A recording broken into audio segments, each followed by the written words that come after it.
ating Panginoon upang tayo ay pagpapalain niya ng kanyang mga salita. Actually po, kung babasahin po natin yung Biblia sa ating pag-aaralan ay magmumula sa aklat ng New Testament sa Matthew chapter 15 verse 21 hanggang 28 na ang kwento po doon ay mayroon pong isang babaeng pananalita na humahabol-habol kay Jesus Christ upang manghingi po siya ng tulong dahil yung anak niyang babae ay inaalihan ng demonyo. Araw at gabi panapahirapan po ng demonyo yung kanyang anak. Kaya naman, kahit nasaan po pumunta, dalhin yung anak niya sa mga manggagamot, hindi po gumagaling yung anak niya kasi nga, hindi mapagaling ito ng basta lamang na tao dahil ang problema sa kanyang anak, siya po ay nadidemon possess. Kaya nung mabalitaan niya na si Jesus Christ paparating sa kanilang lugar doon sa Gana, Galilea, ay nakita niya na si Jesus Christ lamang ang makapagsusog ng kanyang problema. Dahil nasubukan niya na lahat po manggagamo o pumunta na siya sa manggagamot at hindi gumaling. Pero nung dumating na si Jesus Christ, ang ginawa niya po ay pumunta siya upang lapitan si Jesus Christ at sinunod-sunod niya na sinunod-sunod niyang hingan siya ng pabor. Na kahit na sinabi doon sa Biblia na ginang, ang pagkain ng amo ay hindi dapat ibigay sa aso. Dahil ang custom po noon, ang mga Hudyo hindi po nakikipagsalamuha sa mga hindi kauri nilang Hudyo. Dahil itong babaeng ito, siya po ay Kananiya, hindi po siya Hudyo. Si Jesus Christ at ang mga alagad ni Jesus Christ ay mga Hudyo.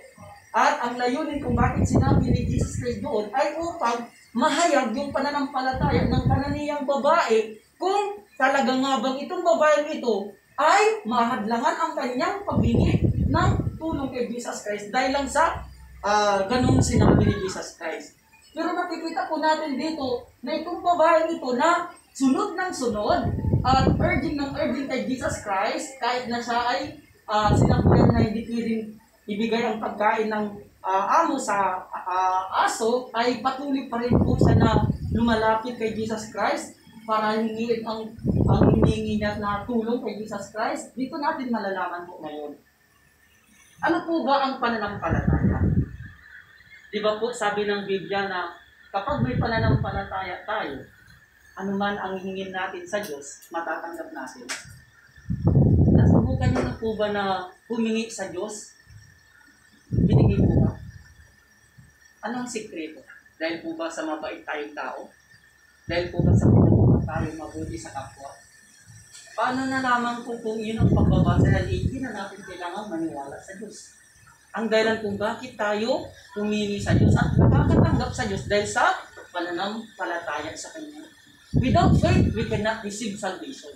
Without faith, we cannot go to kingdom of heaven. Without faith, we cannot receive answered prayer. Because faith is the qualification to be saved. Faith is the qualification to receive answered prayer. Faith is the qualification to go kingdom of heaven. Walang reliyon, walang background o anumang mayroon tayong qualification, kundi mayroon lamang na ibibigay sa atin ng Diyos para makatanggap tayo ng kaligtasan, kasagutan sa ating mga panalangin, at makapasok sa kanyang karingan ay pananampalatayang mula sa salita ng Diyos. That's why napakalaga po ang salita ng Diyos. Dahil sinabi po sa Biblia na hindi lamang nabubuhay ang tao sa tinapay, kundi sa bawat salita ng Diyos na namumutawi sa kanyang bibig. Bakit? Kasi ang salita ng Diyos nagbibigay sa atin ng pananampalataya. Tama po ba? Kaya po ang pananampalataya sa nagmumula sa pakikinig ng salita ng Diyos. Without listening to the word of God, imposible po na makatanggap tayo ng pananampalataya. Tama po ba? That's why napakalaga po ang pananampalataya. Gaya ng isang babaeng Kananiya na nakatanggap siya ng kasagutan kay Jesus Christ na gumaling yung kanyang anak na inaalihan ng demonyo because of her faith. That's why we study now about faith. Napakalaga po ang pananampalataya. Tama po ba?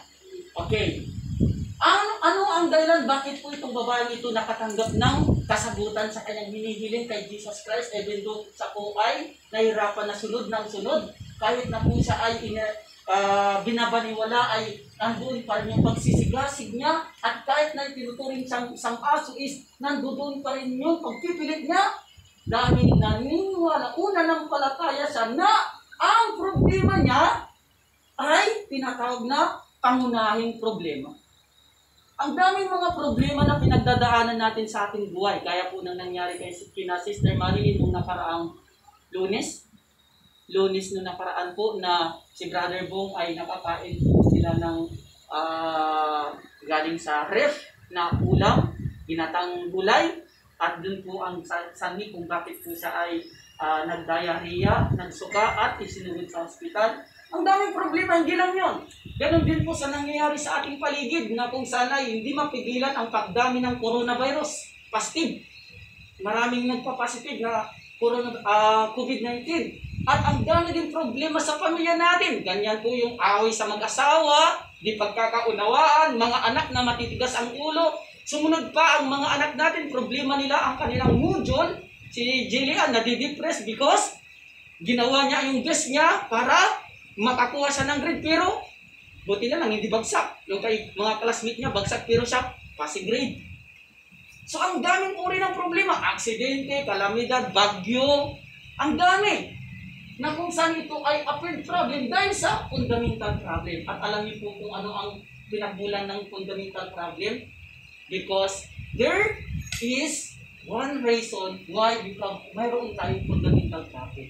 Itong babaeng ito na ang anak niya ay nadidemon possess siya because may pinagmulan ang kanyang pagka-demon possess. Ito ay tinatawag na pangunahing problema. Kapag po na-demon possess, may pinagmulan ang kanyang problema. Kaya nga po masusuri po natin dito. Ang apparent problem na tinutukoy sa nangyari sa problema ng babaeng Cananea na ang kanyang anak ay nadidemon possess because of hidden problem. There is apparent problem because of hidden problem. And where is the hidden problem comes? From fundamental problem. If yung anak ng babaeng Cananea ay hiwalay siya sa Diyos, automatically siya ay sinner, siya ay captive ni Satan. Why? Because mula kay Adan at ni Eva, nung sinabi ng Diyos, Adan at ni Eva, huwag niyong kakainin ang prutas na pinagbabawal sapagkat kapag kinain niyo yan, kayo ay mamamatay. Ngunit, ano ang sinabi ng Diablo sa kay Adan at ni Eva? Di kayo mamamatay, kundi kayo ay magiging parang Diyos.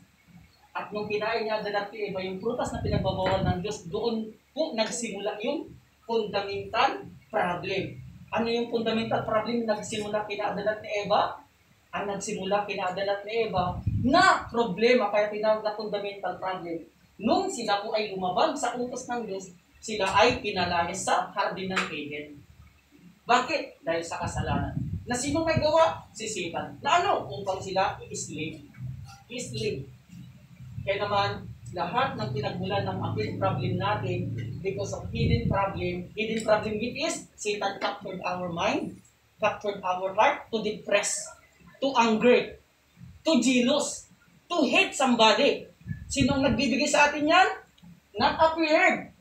Akala mo lang yung asawa mo nagsasalita sa iyo ng masasakit kaya ka nasaktan. No. Using your asawa magsalita ng masama para makapture yung puso mo, masaktan. At kapag napuno, kagaya ng emotional wound, ano nangyari? Madidemon possess ka na. Kaya ang dami pong mga tao po na nakakapag-isip ng magpapamatay o kayo mabaliw, nasiraan ng ulo.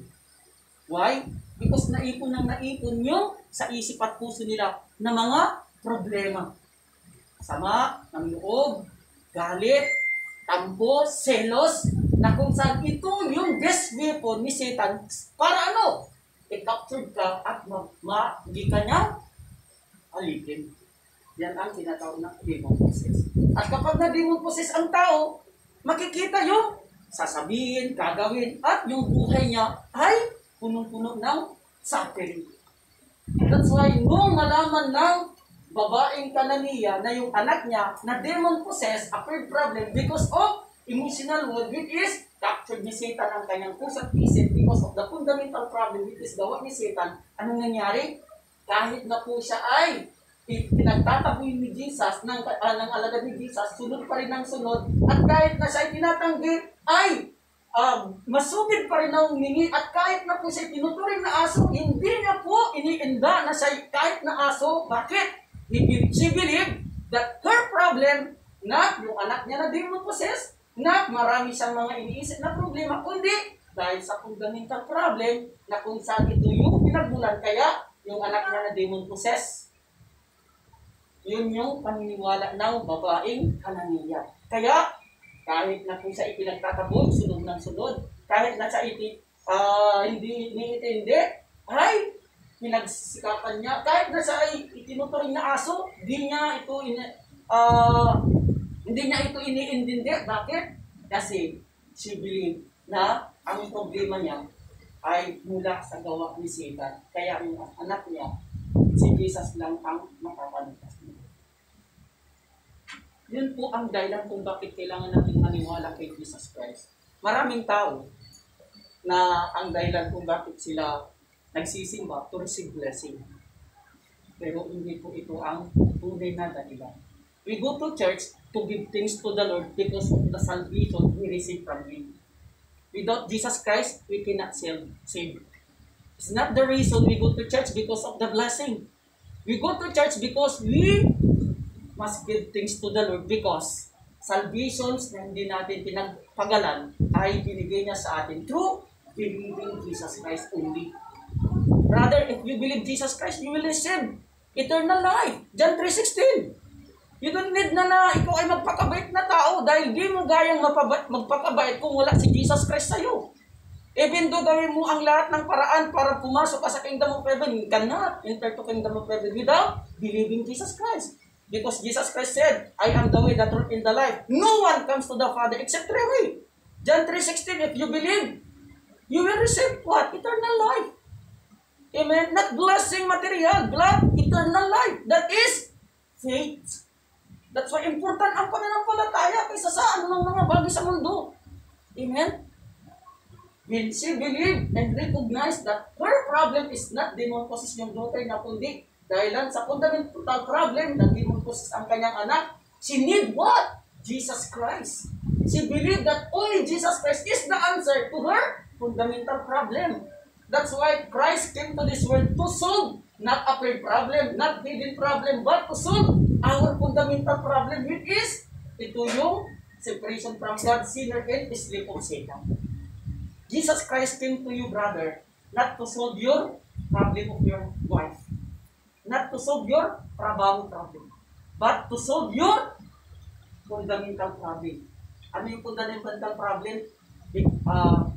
Because of Satan, your life is maraming problem. Because of Satan, your life is hindi ka makapunta sa Kingdom of Heaven. That's why Jesus Christ came to this world para isolve niya yung problem mo na gawa ni Satan, nang sa ganon, mapalaya ka kay Satan. At magkaroon ka ng answer. Anong answer? Answer sa spiritual problem na hindi ka na mapapayuhay kung maniniwala ka kay Jesus Christ.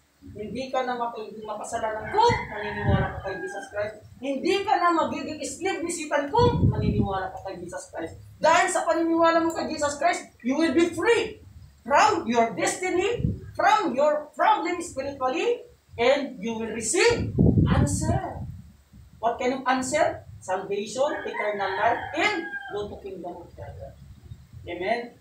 That's why, member, kaya nakatanggap po ng kasagutan ang babaeng Hananiah because she believed her problem is fundamental, that she need only Jesus Christ is the answer to solve her fundamental problem. That's why, kinunpis niya, ipinayag niya na ikaw si Jesus Christ, ang anak ng Diyos na buhay. Amen? Ibig sabihin, si Jesus Christ po, 100% Diyos. Hindi lang siya tao. Naniniwala po ba kayo na si Jesus Christ hindi lang tao, kundi siya rin ay anak ng Diyos na buhay? Kung hindi Diyos si Jesus Christ, mapapagaling niya po ba itong batang ito na nabibigyan possess? Sinabi niya lang, babae, ginang, dahil sa iyong pananampalataya, ang anak mo gumaling. Halimbawa, may sakit ka, brother, na cancer. Sasabihin ko sa iyo, brother, dahil sa iyong paniniwala sa akin na ako ang anak ng Diyos na buhay, ang sakit mong cancer ay gumaling na. Pwede? Kaya? Kaya, bakit? Because in God, nothing is impossible. Sister Myra, if you believe na yung mayroon ka dito sa dibdib na bukol, naniniwala ka na si Jesus Christ is the only solution to your problem, because your problem is not the bukol, because nagkaroon ka ng bukol because pagagawa ni Satan, you need answer. At sinong answer? Doktor? Jesus Christ. Gamitin niya lang yung doktor, gamitin niya lang yung inumin mo, pero ang solusyon mo, pananampalataya na si Jesus Christ ang gagawa ng paraan. Amen? Using lang sila instrument. But without Jesus Christ, gamitin man kakayanan nila, kung wala si Jesus Christ ang kapangyarihan niya, walang mangyayaring miracle. Amen? Lahat ng milagro, lahat ng kasagutan, wala sa tao, kundi nagmumula sa kalooban at kapangyarihan ng Diyos. At sino yung Diyos na yan na tumapos ng ating problema, kasalanan, nang hiwalay tayo sa Diyos at gawaing Satanas? Walang iba kundi si Jesus Christ. Amen? That's why, kinonfess po ng babaeng Kananiya na, Panginoon, kahit na ituring niyo akong isang aso, Panginoon, kahit na pinagtatabuyan niyo ako, Panginoon, kahit na hindi niyo ako dinidinig, naniniwala pa rin ako na ikaw ang magiging daan para ang anak ko ay makalaya kay Satanas. Ang ating origin na problema ay hindi material, physical, or mental, kundi Satan captured our life, physical body, mind, and heart. That's why nagkaroon ng appeal problem, nagkaroon ng hidden problem, dahil sino ang may gawa? Si Satan. Amen? Amen? Naniniwala po ba kayo? Kung hindi kayo naniniwala, try nyo nang gawin ang lahat ng mapagawa nyo para malutas ang problema ninyo. Tignan natin kung malulutas nga ba ang problema ninyo sa pamamagitan ng kakayahan ninyo. Tama po ba? Pero kung hindi nyo kayang malutas ang inyong problema na wala si Jesus Christ, maniwala kayo sa Kanya. Amen? Then, conclusion. Ang conclusion natin, mga kapatid, sa napakinggan natin na tungkol sa babaeng Kananiya, na kahit na po siya ay itinataboy, pero tuloy-tuloy siya na sumusunod kay Jesus Christ, kahit na siya ay pinagbabawalan, patuloy siya na nag-urge kay Jesus Christ, na kahit na itinuturon siyang aso, ay nandun pa rin yung pagsisikap niya na makatanggap ng kasagutan kay Jesus Christ. Anong nangyari? Nagkaroon siyang iisang puso. Anong ibig sabihin ng iisang puso? Iisang puso na kung saan ay ang pananampalataya niya, ang problema ay gawa ni Satanas, na ang pananampalataya niya ay tanging si Jesucristo ang kasagutan sa gawa ni Satanas. Yun yung iisang puso. Pagkatapos, buong puso, hindi lang iisang puso. Kung naniniwala ka kay Jesus Christ, maniwala rin dapat ang asawa mo. Dapat wholeheartedly. Buong puso na maniwala. Hindi 50%, hindi 90%, kundi 100%. Surely, our problem is gawa ni Satan. That's why only solution is Jesus Christ, buong puso. Hindi nag-aalinlangan. Ang pananampalataya po ba 99.9%? Ang pananampalataya must be 100%. So that you will receive answer. Amen? That's why kapatid, magkakaroon lang tayo ng 100% wholeheartedly pananampalataya kay Jesus Christ upang ang ating puso ay iisa na sa Kanya ay ipinagkakatiwala kung tuloy-tuloy tayong makikinig na salita niya. Without listening, magkakaroon tayo ng divided heart. Naniniwala ako? Siguro hindi. Ang Diyos ba talaga ay makapangyarihan? Kung makapangyarihan ang Diyos, bakit ganito? Why? Because di ka tuloy-tuloy na nakikinig. Secret to have wholeheartedly faith in God is continue to listen and listen. Continue to come to our worship and listen to the word of God. So that wholeheartedly, one heart, yung pananampalataya mo ay ito'y magiging concrete, solid. Amen? Amen. Yan lamang po yung nagtatapos ng ating mensahe ngayon. So napakinggan po natin mensahe tungkol sa babaeng Kananiya na nakatanggap ng kasagutan sa kanyang anak na gumaling ang kanyang gumaling yung anak niyang babae na inalayahan ng demonyo dahil sa pananampalataya niya. Yung buhay po ba natin ay nakaranas din po ng buhay na kung saan ay ang Diyos lang, walang iba, si Jesus Christ lamang, yung tanging pag-asa na kasagutan o solusyon sa ating buhay? Sister Myra, ano po iyo? Pwede po bang may i-open nyo or sharing kung ano po yung nangyari na talagang nga bang si Jesus Christ lang ang naging pag-asa, kasagutan sa inyo pong pinagdaan ng ganitong problema? Yung ano po, nakaraang taon po, yung yan po nun, January. siya yung anak namin lalaki sa bike. Pangalan po. Hindi, ano po, sinunod po kami. Nagkaroon po siya ng eternal day. Okay. Eternal day. Delikado yun. Eternal bleeding. Operahan po siya. Pinakita namin sa labor sa hospital. Tapos, yun po yung upward problem. Nililin po yun sa hospital po. So, how many days? 9 days po. Tagal. So, kung ganun, mayroon ding lumalabas na hindi lang sa anak ninyo na nagkaroon ng problema, internal damage, kundi pati sumunod na rin financial. Diba? Pero hindi naman po ganun kano sa financial. Okay. Yan po ako ng 4 days. Saka kahit po siya may peer health po siya. Kaya na-discount naman po. So, sa pinagdanan nyo yun, samot-samot siguro na pumapasok sa isip nyo na pag-alala. Takot po. Takot, ba? Alam ko ano pwede mangyari. Alam niyo kung saan galing yun? Agagawa ni Satan. Dahil walang ibang ginagawa ni Satan kundi sirain, masakin ang buhay natin. No? Kung saan ay nais niya, hindi tayo mamuhay na masaya. So ano po ang ginawa pagkatapos ganito nangyari? Nung nandun po ako sa hospital, sige lang po Dasal. Lalo po minsan na nagsisisi ako. Naisip yung mga minsan na kulang na ako sa ganyan, sa pananampalataya. Parang hindi ko masyadong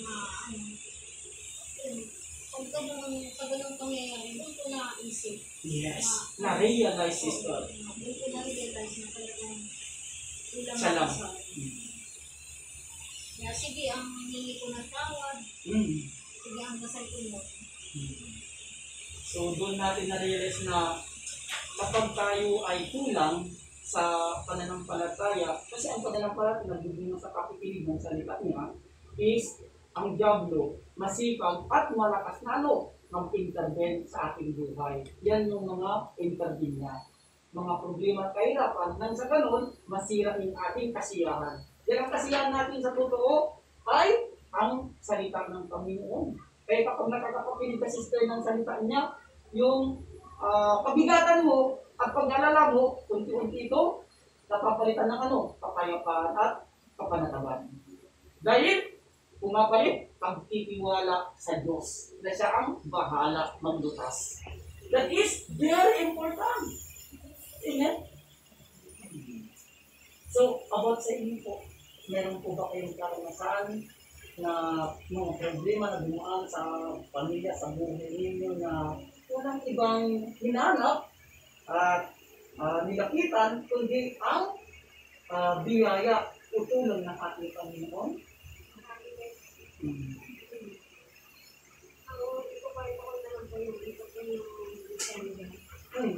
December lang po. Sa motor po. Hindi naman po yung sinasadya. Accident po. Hindi ko siya nakasakay. Kaya po, yung motor ko, biglang Hindi. Oo, ikaw grab na birat mo. Hindi. Yung babae, papark ko po. Umiksik yung na bakod. Bakod na kawayan po po. Ito kami na hearing ko kasi tumatis po yung pagka nakaon po yung itigli. Matik po yes, makano po yan. Lakas mo. Yes po. So, nangyari sa'yo, brother? Ano po yung apat na bata. Oo. Ang ginawa ko doon kasi Apat pa. umuilo doon yung ginawa ko po kasi siyempre dinadala namin. Tinumma ko na lang kaysa Masarasan mo pa. Buti hindi nasarasan mo pa. Naano pa rin po, kumbaga pagkatumba ng dito po, yun po yung timpak ng gulong. Naano po sila. Pero ang pinag-alala ko din ng bata na dalagita kasi Ito ang yun po tinama. yung sinitiskan. Siniskan po yun. Yung kami Ngayon po nagdala. sa hospital po. Yes. Sa ganong sitwasyon, walang ibang malalapitan na higit natin kailangan ni Diyos. Kaya pumunta dito si Jesus Christ dahil yung mga problema, hindi naman ginusto. Gusto ba natin na mangyari yun? Hindi. Sino may gawa nito? Akala tayo. Walang gusto naman tayong gumawa nito. Sino may gawa? Si Satan. Bakit? Nandito si Satanas. Alam niyo kung nasaan si Satanas? Nasa tabi mo lang. Siya yung nag-uudik sa'yo na mag-isip ng masama. Bakit ka nasasaktan? Dahil binubuyuhan ka na. Akala mo tao, ikaw ang gumagawa. Hindi. Bakit ka na mapag-isip ng masama? Ayaw mo mag-isip ng masama. Sino may gawa? Satanas. Bakit? Espiritu siya. Tayo tao. Kaya malaya si Satanas na nakakagawa sa atin. Kung tao lang si Satanas, kahit makakagawa pa sa atin ng ganyang mga intervention, wala. Hindi natin hindi natin papayagan na tayo ay makaptube niya, ma-intervene niya. Pero dahil si Satanas is invisible, di nakikita, pero totoo, siya ang may gawa ng lahat ng ito. Kaya kailangan natin sino? Jesus Christ. Apat po yun. Yung bata. Apat ngayon yung pinaka ano po doon yung dalagita. Ngayon po sa hospital, sige po ba sa sige. Kahit nandun kami sa mobile, kami ng barangay, isa lang kami ng kasal, sana kasi sumuka na po yung bata eh. Ayun ang diripasa. Sumuka, di sabi ko. Ang sintomas po kasi ng hemorrhage. Yes. Sumuka. Sabi ko sana, nabibo lang po dito sa mobile. Kasi ganun yung ganun. Yes. Kaya pagdating po namin, sabi ko pinakamatagal na hinintay namin na kung ano yung findings niya. Yeah. Ngayon po, ano siya, kung mga ilang oras, antay kami na antay. Tapos, sinabi ko, may asawa ko kasi ako po yung kapag si mami ko. Ngayon, sa araw ng Diyos, wala po siyang, hindi po siya na hemorrhage, walang tama. Yes. Tapos mababait naman po yung mga Yes. magulang. Nakasuporta po sa amin. Kasi You know? alam ko na, Yes. hindi naman po sadya. Bawa, you know. Sadya. Hindi mo sinasadya eh. Ibig sabihin ng aksidente. Ngayon, sino ang may gawa? Kung hindi sinasadya, si Satanas. Para ano? Masakit, sirain na yung buhay ng tao. Ilang tao lang ang may espiritu, ang hayop wala naman. Kaya si Satanas, gusto niya may makasama sa impyerno balang araw sa paghukom. That's why sino ang kanyang binibiktima? Tao, tayo. That's why, dito natin kaibigan, kahit na po itong babaeng pananiya ay hinisakera, tinitigilan, itinuturing na aso. Kahit na ganoon ang ginagawa sa kanya, hindi pa rin siya matigilan at mahadlangan na lumapit kay Jesus Christ dahil sa lamang ang answer sa kanyang problema. Na kung saan ang problema niya, hindi yung anak niya, dahil yung anak niya, nagmula ito sa gawa ni Satanas. Demon possessed na eh. May makakapagpagaling ba sa demon possessed? Diyos ang makakapagpagaling sa demon possessed. Hindi tao, kahit na doktor o superhero, walang makakapagpagaling, walang makakapagtalo sa ganitong problema, kundi si Jesus Christ. Marahil kapag siguro kapag tayo ay may sabit na ulo, alam natin na ang gamot is medicol. Pero demon possessed to, kapatid. Ibig sabihin, hindi ito ginusto ng tao, hindi ito gawa ng tao. Sino may gawa? Si Satanas. Kaya kahit napigilan ka na lumapit kay Jesus Christ, hindi ka magpapapigil. Magpipil siya ka na ano? Makalapit ka kay Jesus para tanggapin ang kasabutan niya. Kaya kung may pinagdadaanan po natin na simpleng problema, hindi pa tayo lalapit kay God. Pero kapag di na natin kaya ang problema, praise God, doon natin nare-realize na talagang di ko na kaya. Ipapatiwala ko na si God. Hindi mo pa ginagawang lumapit kay God eh. Kasi kaya mo pa. Pero pag di mo na kaya, huwag kang mag-alala, hindi ka ikita pera ng Lord. bukas ang dalawa niyang palad para ano, tanggapin ka. Amen? Baka naranasan na rin po natin na may problema tayo pero kinakaya natin. Kasi alam natin malakas tayo. Kaya bumating na sa bagay na hindi na natin kaya, doon na natin kinailangan na isuko sa Diyos. Mayroong bang ganito na nakaranas? Si Jillian, ginagawa niya yung makakaya niya para matapos na yung kanyang report. Kasi pulis nga eh. Pero nung hindi niya na kaya, na-depress. Buti na lang, nag-Bible study sa bahay, nakakapakilit sa kahit na busy siya sa taas. At nung nangyari na, na-realize niya na kahit anong gawin ko, wala. Kung hindi ako magtitiwala kay God. Kaya, nung linggo, imbis na gumawa siya ng 4 na report, pinakaya niya muna yung 4 na report. Anong ginuna niya? Makinig. Bakit? Without listening to the word of God. She cannot blame to Satan. But, ano yung sharing mo ka? Kapon? I-share mo nga, Jillian? Bakit ka mahiya? Itutuo naman ka. You must share. Sabi nga niya na, no? Natapos na siya sa Bible study namin, ang bilis niyang natapos yung 4 niyang report. Imposible yun. Samantalang nung inuna niya yung report niya, 1 linggo, wala nangyari. Pasangaw lang. Kaya na-depress. Tinunggi niya yung sarili niya. At nasaktan sa kanyang sir. Na bakit binigyan siya ng ganong grade.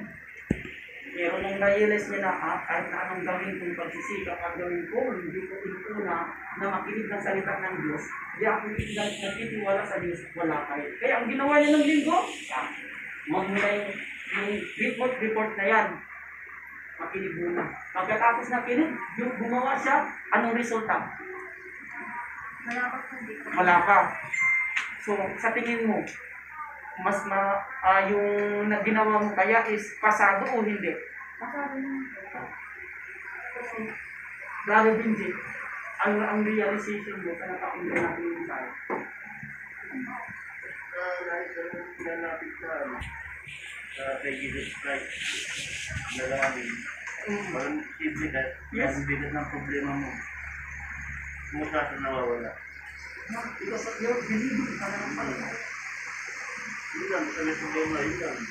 Umalis ka lang, mampalataya ka. Yeah. Manalangin sa kay Jesus Christ. Marigit ka lang, kinabukas ng dalawa, parang nawawala na yung... Miracle. Yun lang, gagapan doon sa ganun.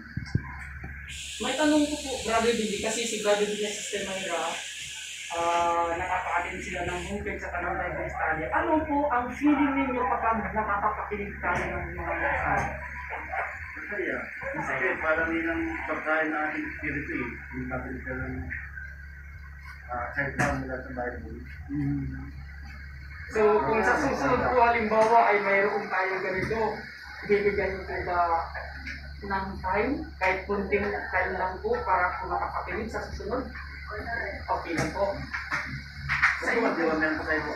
Yes, bukas po. Hey, how about you, brother? Habang nakikinig kayo ng mensahe sa inyo pong understanding, ano po ang nararamdaman niyo pagkatapos?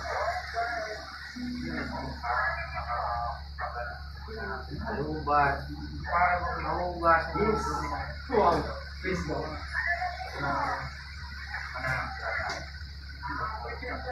Actually, I open to you. I want to honest.